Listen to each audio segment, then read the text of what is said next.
നല്ല കണക്കായി പോയി. ഇത് നമ്മുടെ സ്വർണ്ണ പണയത്തിന്മേൽ പണ്ടം കടം കൊടുക്കപ്പെടും പ്രൈവറ്റ് ലിമിറ്റ്സിന്റെ. ഇനി പറഞ്ഞു വരുമ്പോ അത് നഷ്ടത്തിലാവൂ. ഇല്ല, ഇത് പറയാതെ തന്നെ നഷ്ടത്തില. 31 ലക്ഷം രൂപ. 30 നമ്മുടെ മുടക്ക് മുതൽ, 31 ലക്ഷം രൂപ നഷ്ടം. ഇതെന്തൊരു കണക്കാടാ? 30 ലക്ഷം രൂപ നമ്മൾ കൊടുത്തത്, അത് ചോദിക്കാൻ ചെന്ന ചെലവ് 1 ലക്ഷം രൂപ. അതിനെന്തിനാണ് 1 ലക്ഷം രൂപ? എനിക്ക് വന്ന ഹോസ്പിറ്റൽ ചെലവ് ഉൾപ്പെടെയാ പറഞ്ഞത്. ഒലക്ക, ഞാൻ ഇനി ബിസിനസ് ചെയ്യുന്നില്ല. സിക്കന്ദർ പോലും അറിയാതെയാ ഞാൻ ഈ പണി ചെയ്യുന്നത്. അത് സാരമില്ല, സിക്കന്ദറിനെ ഞങ്ങൾ അറിയിച്ചോളാം. എത്ര ലക്ഷമാ നഷ്ടം വന്നത്? 31. ആർക്ക് നഷ്ടം? ആദ്യം തന്നെ തുക്കട ബിസിനസ് ഒക്കെ നിർത്തി നല്ല സ്ട്രോങ് ഫിനാൻസ് കമ്പനി തുടങ്ങാം. ദേ, അതിന്റെ മുന്നോടിയായി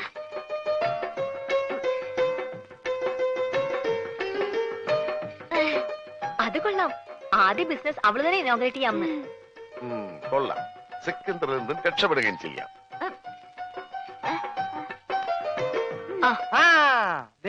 നാളെ 7:30 മണിക്ക് ഉദ്ഘാടനമെന്നാ പറഞ്ഞത്.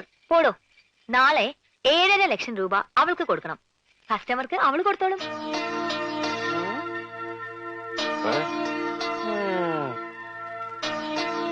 മുതലും പലിശയും ഇവള് തന്നെ തിരിച്ചു തരും.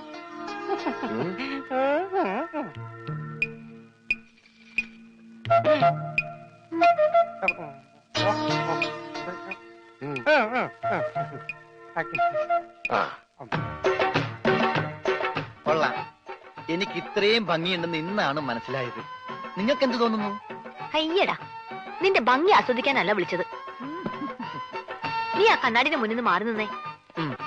പെട്ടി താഴെ വെക്കടാ. വെച്ചു. പറഞ്ഞത് വല്ലതും മനസ്സിലായോ? മനസ്സിലായി. എന്ത്? പെട്ടി താഴെ വെക്കാനല്ലേ? ഊരിയിട്ട് വെച്ചിരും ഞാൻ. എടാ, ഇത് നിസ്സാര കാര്യമല്ല, വളരെ ഉത്തരവാദിത്തത്തോടും ബുദ്ധിയോടും ചെയ്യേണ്ട കാര്യ. എന്ത്? ഈ പെട്ടി താഴെ വെക്കണതാ? നീ എന്തൊക്കെയാ ചെയ്യാൻ പോണതെന്ന് ഒന്ന് പറഞ്ഞേ. ആദ്യം ഞാൻ കൈപ്പാങ്കുറ്റി ബസ്സിൽ കയറി 7 രൂപ 50 പൈസ ടിക്കറ്റ് എടുക്കും. എന്നിട്ട് ബാക്കി വാങ്ങും. എന്നിട്ട് ഞാൻ കൈപ്പാങ്കുറ്റി സ്റ്റോപ്പിൽ ഇറങ്ങി മൈക്കിൾ മാഷിന്റെ വീട് ഏതാന്ന് ചോദിക്കും. മൈക്കിളല്ല, കൈമൾ മാഷ്. ആ, കൈമൾ മാഷ്. ബാക്കി ഞാൻ അതെന്താ? അതൊക്കെ ഞാൻ കള്ളാസിൽ എഴുതി പോക്കറ്റിൽ വെച്ചിട്ടുണ്ട്. കൈമൾ മാഷിന്റെ മകന്റെ പേരെന്താ? കൈമൾ മാഷ് മകന്റെ പേര്? ആ, മരിച്ചുപോയ ഉണ്ണി.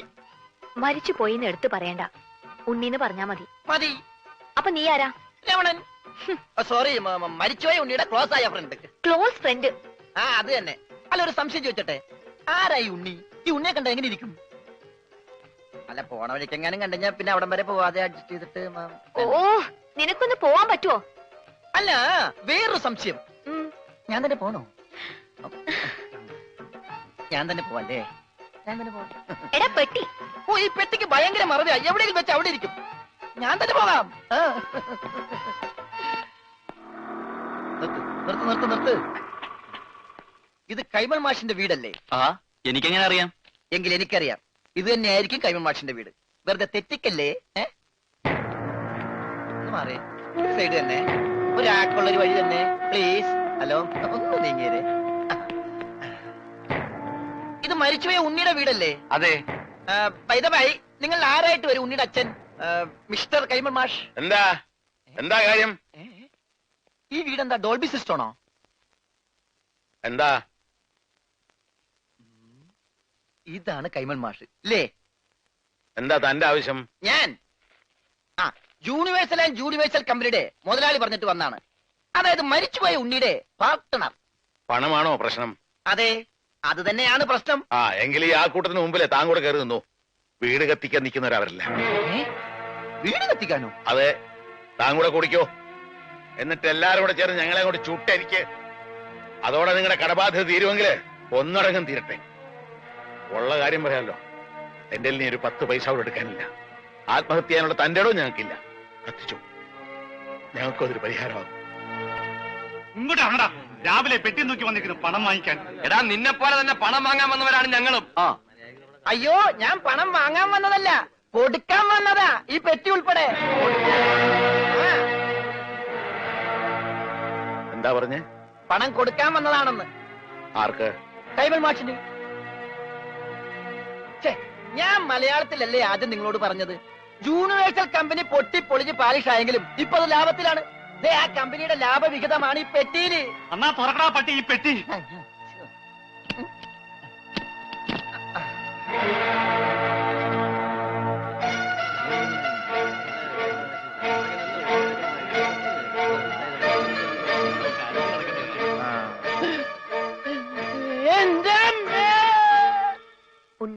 കടവും വീട്ടാനുള്ള പണം അവിടെ എത്തിക്കഴിഞ്ഞു.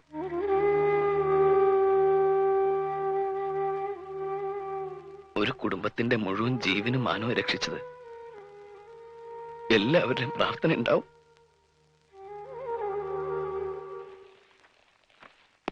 നമസ്കാരം. ഈ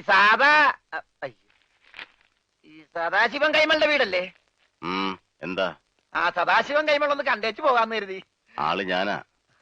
കണ്ടില്ലേ? കണ്ടു. എന്നാ പോയിക്കോ. ആ ഓക്കെ, താങ്ക് യു. അല്ല, ഞാനൊരു കാര്യം അറിയാൻ വന്നതല്ലേ. നീ ഏതാടാ? രമണൻ. ഏത്? ചെങ്ങമ്പുഴയുടെ രമണനോ? ചങ്ങമ്പുഴയോ?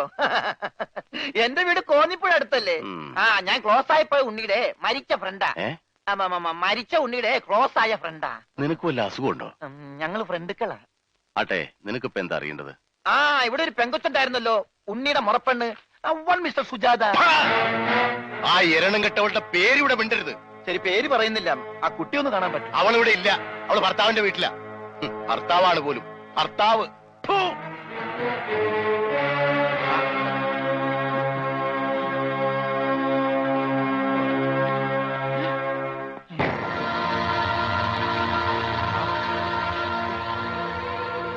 അവൻ ഇവനല്ലല്ലോ അവൻ. ഇതാരാ? നീ ഉണ്ണിയുടെ ആരാന്നാ പറഞ്ഞേ? Close friend. അപ്പൊ ഇതാരാ? അതെന്നല്ലേ ഞാൻ ചോദിച്ചത്, ഇവനാരാണെന്ന്. ഇതാരാന്ന് നിനക്ക് അറിയില്ല അല്ലേ? ഇല്ല. എടാ, ഇതാടാ നിന്റെ ഫ്രണ്ട് ഉണ്ണി. ഉള്ളോ റോസ്കൾ. മേലാൽ ഈ പേരും പറഞ്ഞിവിടെ വന്നാലുണ്ടല്ലോ. എടാ ചതിയാ, കൂടെ നടന്ന് ചതിക്കരുത് ആരെയും. ഒന്നും നിങ്ങളുടെ ജീവൻ രക്ഷിച്ചവനല്ലേ ഞാൻ. എന്നോടെങ്കിലും രക്തം നിനക്ക് മിണ്ടായിരുന്നില്ലേ? പറയടാ, നിന്റെ ഊമസ്വരൊന്നും ഞാൻ കേൾക്കട്ടെ. മരിച്ച നിന്നെ ജീവിപ്പിക്കാൻ പറ്റുമെങ്കിൽ നിന്നെ കൊണ്ട് സംസാരിപ്പിക്കാൻ പറ്റുമെന്ന് ഞാൻ നോക്കട്ടെ. സംസാരിക്കടാ. എടാ സംസാരിക്കാൻ. എന്നോട് ക്ഷമിക്കടേ രമണ.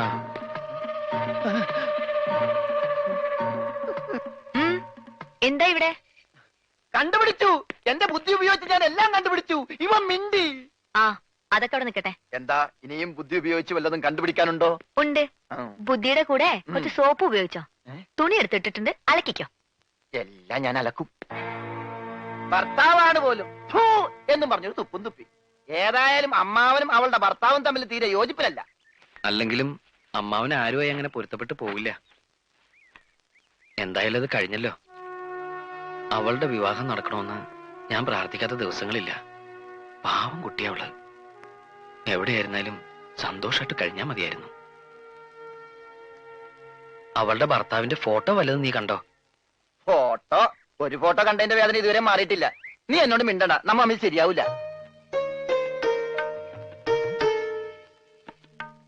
ഇപ്പൊ പ്രശ്നങ്ങളൊക്കെ തീർന്നില്ലേ? നാട്ടിലേക്ക് പോയാലും അവരൊക്കെ നേരിട്ട് കാണാലോ. ഞാൻ ജീവിച്ചിരിക്കുന്നു എന്നറിഞ്ഞ വേറെ ഒരാളെ വിവാഹം ചെയ്തത് എന്നോട് ചെയ്ത് തെറ്റായിട്ടോ ചതിയായിട്ടോ ഒക്കെ അവൾക്ക് തോന്നും. ഏതായാലും ഉടനെ ഞാൻ അങ്ങോട്ടേക്കില്ല. അപ്പൊ ഇവിടെ തന്നെ അങ്ങ് കുറ്റിയടിക്കാൻ തീരുമാനിച്ചോന്ന്? ഉവ്വ്. സിഖ് മതവും സ്വീകരിച്ച് തൽക്കാലം ഇവിടെ തന്നെ കൂടിയാലോ എന്ന് ആലോചിക്ക. ആഹാ, നിനക്ക് അത്രയ്ക്ക് ധൈര്യമുണ്ടോ? എങ്കിൽ ഇവളെ നിനക്ക് കെട്ടിച്ചു തരും. സത്യ പറഞ്ഞത്. ഇവൾക്ക് തന്നെ വലിയ ഇഷ്ടാ. നിനക്ക് ഇഷ്ടാണോ?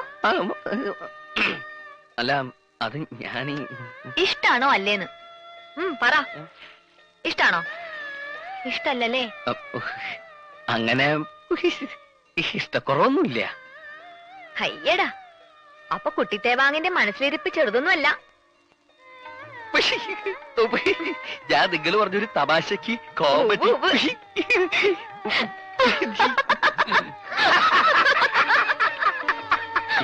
ആക്കിയതാണല്ലേ ഞാൻ ഊഹിച്ചു. എന്നെ ഇങ്ങനെ വെട്ടിലൊന്നും വീഴ്ത്താൻ പറ്റില്ല. ഞാൻ എന്റെ തുണി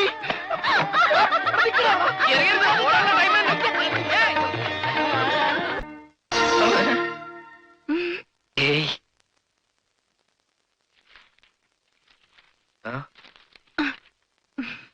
എരിയുന്ന കരളിന്റെ കനലുകൾ തിരയുന്ന സുഖം സുഖം എവിടെ?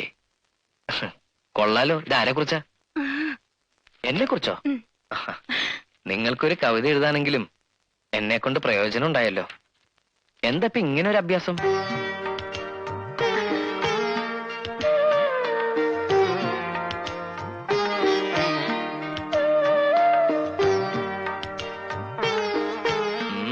പുള്ളിമാൻ.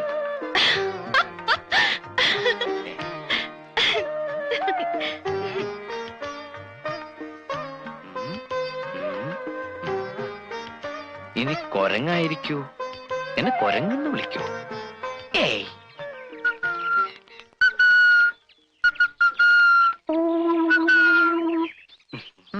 എന്താ? ഞാനൊരു കൂട്ടം കാണിക്കട്ടെ, എന്താന്ന് പറയാമോ? കാണിക്ക്. ദേ, നിനക്ക് കുറച്ച് കൂടുന്നുണ്ട്. വേഷം കെട്ട് എന്റെ അടുത്ത് വേണ്ട. ആ, നിനക്ക് ഈ കിട്ടിയതല്ലൊന്നും പോരല്ലേ?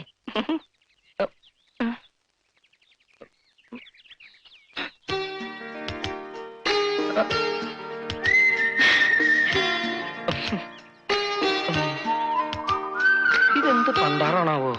കണ്ടുപിടിച്ചിട്ട് എന്നെ കാര്യവും. ആഹാ. ഐ ഞാൻ എല്ല്, ഞാൻ എല്ലനാന്നാ.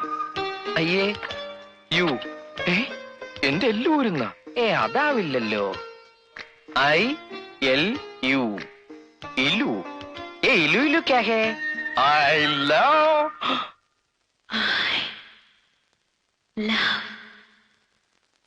യു. എന്താ, നിനക്കൊന്നും അറിയില്ലേ? അറിയാം.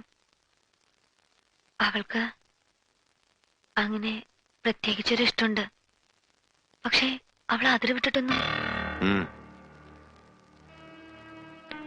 എനിക്കറിയാം, എനിക്കറിയാം എന്റെ കുട്ടിയെ.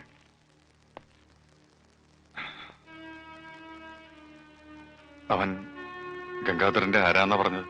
അത് അനന്തരവൻ.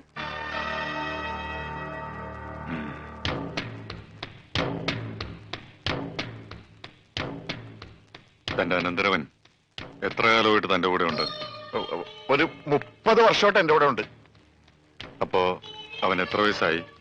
ഒരു 27-28, അതിൽ കൂടില്ല. കണക്കുകളൊന്നും ശരിയാകുന്നില്ലല്ലോ ഗംഗാര. പേടിച്ചിട്ടാ. പണ്ട് എനിക്ക് അങ്ങനെയാ, പേടിച്ചെനിക്ക് കണക്കേറ്റി പോകും. പ്രായത്തിന്റെ കാര്യത്തിൽ നമ്മൾ തമ്മിൽ കണക്ക് പറയണ സാബിന് എന്ത് മതിപ്പ് തോന്നുന്നു അതിൽ ഉറപ്പിക്കാം. പോരെ? പോരാ, എനിക്ക് അവനെ കുറിച്ച് എല്ലാം അറിയണം. അവന്റെ അച്ഛനും അമ്മയൊക്കെ. അത് മാത്രം ചോദിക്കരുത് സാബ്, പറയാൻ എനിക്ക് വാക്കുകളില്ല. അത് വിടും. അവന്റെ അച്ഛനും അമ്മയും ഒക്കെ ഞാനാണ്. അവൻ എന്താണ് പ്രശ്നം ഉണ്ടാക്കിയത് സാബ്? എന്റെ സഹോദരിയെ കുറിച്ച് അറിയാലോ. അവൾക്ക് ആലോചനകളൊക്കെ ധാരാളം വരുന്നുണ്ട്. ഒക്കെ സ്വത്ത് മോഹിച്ച് വരുന്നവരാ. സ്വത്ത് കൈക്കലായാൽ അവൾ അവർക്കൊരു ഭാരവും. അവളെപ്പോലെ എന്തെങ്കിലും കുറവുള്ള ഒരാളാണ് വരുന്നതെങ്കിൽ അവർ പരസ്പരം ഭാരമാവില്ല, സന്തോഷത്തോടെ സ്നേഹത്തോടെ ജീവിക്കും. ഇപ്പോ താനൊന്ന് മനസ്സ് വെച്ച സംഗതി കൊള്ളാം. പക്ഷെ ഇതേ കുറവുള്ള ഒരാളെ കണ്ടുപിടിക്കാന്ന് പറഞ്ഞാ എനിക്കാണെങ്കിൽ പഞ്ചാബിൽ യാതൊരു കണക്ഷനും ഇല്ല. ആകപ്പാടെ പരിചയമുള്ള സാബ. ആ, സാബിന്റെ പരിചയത്തിൽ ആരെങ്കിലും ഉണ്ടോ? ഉണ്ട്. പഞ്ചാബിലല്ല, ഇവിടെ. തന്റെ അനന്തരവൻ. അവനെ ഞങ്ങൾക്ക് തന്നൂടെ? ഞാൻ ജനിച്ചു വളർന്ന മണ്ണിതാ. പഞ്ചാബി എന്നോ മലയാളി എന്നോ ഞാൻ വേർതിരിച്ച് കണ്ടിട്ടില്ല. സാബ് പറയുന്നത് ഈ കല്യാണം? അതെ, ആലോചിച്ചിട്ട് പറഞ്ഞാ മതി. എന്നോട് ചോദിക്കാണ്ട് എന്റെ കല്യാണം നടത്താൻ അയാൾ ആരാ? നിന്റെ അമ്മാവൻ. അമ്മാവൻ മണ്ണാങ്കട്ട. എന്റെ കല്യാണത്തിന് എന്റെ സമ്മതം വേണ്ടേ? പക്ഷെ നിന്നോട് സമ്മതം ചോദിച്ചാൽ നീ കേൾക്കൂലല്ല. കേട്ടാ തന്നെ മിണ്ടേയില്ല. അതുകൊണ്ട് ഞങ്ങളൊക്കെ തന്നെ അങ്ങോട്ട് തീരുമാനിച്ചു. രമണ, നിങ്ങൾക്ക് ആർക്കും എന്റെ ഗൗരവം മനസ്സിലാവുന്നിട്ടാ? ഇനി എന്ത് മനസ്സിലാക്കാൻ? മിണ്ടാതിരുന്ന ഓട്ടോമാറ്റിക് ആയിട്ട് നിന്റെ കല്യാണം നടക്കും. മിണ്ടാ ഓട്ടോമാറ്റിക് ആയിട്ട് നിന്റെ മരണവും നടക്കും. ഇതിൽ ഏത് ഓട്ടോമാറ്റിക് വേണം നീ തീരുമാനിക്കും.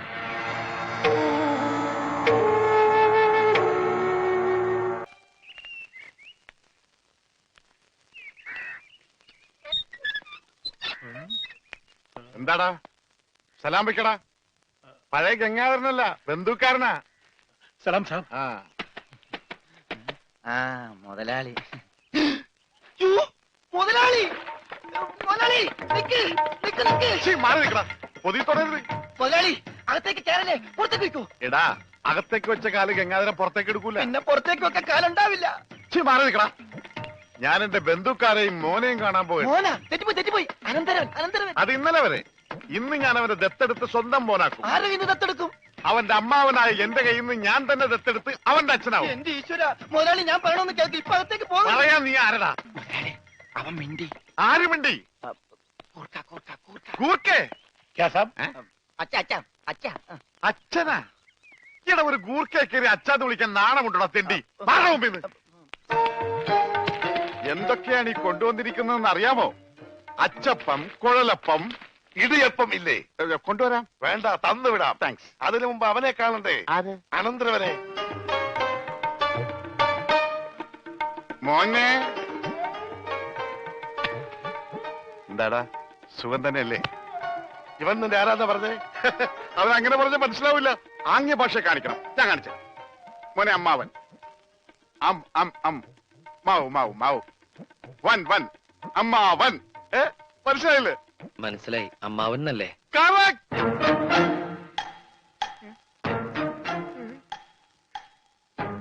അമ്മാവന് സുഖമാണോ?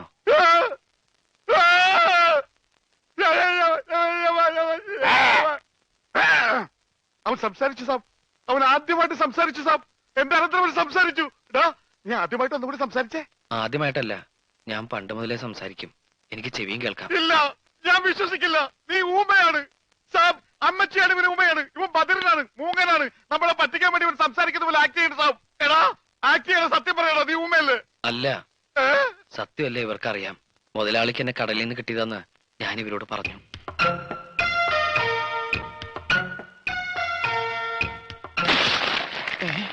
എന്താ ഒരു എല്ലുടിയാണ് ഒച്ച കേട്ടത്? എല്ലാം ഒടിഞ്ഞിട്ടില്ലടാ, ഒടിയാൻ പോണേ ഉള്ളൂ.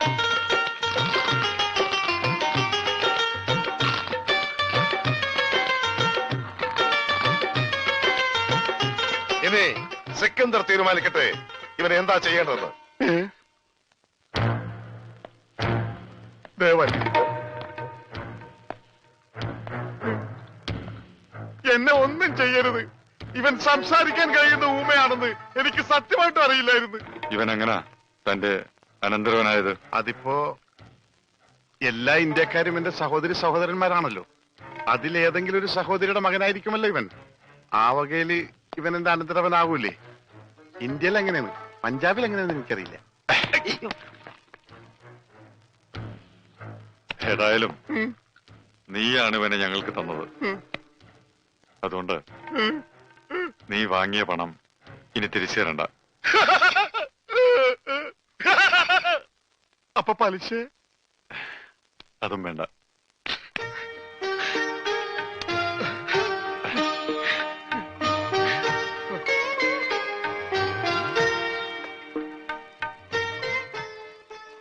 എന്റെ നിവൃത്തികേട് കൊണ്ട് എന്തൊക്കെയോ ചെയ്യേണ്ടി വന്നു. ഏതായാലും നീ ഇപ്പൊ വലിയ നിലയിലെത്തിയല്ലോ. ഡ്യൂപ്ലിക്കേറ്റ് ആണെങ്കിലും ഈ അമ്മാവനെ മറക്കരുത്. അമ്മാവന്റെയും ഈ രമണന്റെയും കാരുണ്യമില്ലെങ്കിൽ ഞാനിവിടെ നിൽക്കൂ? മറക്കില്ല, മരണം വരെ ഞാൻ മറക്കില്ല.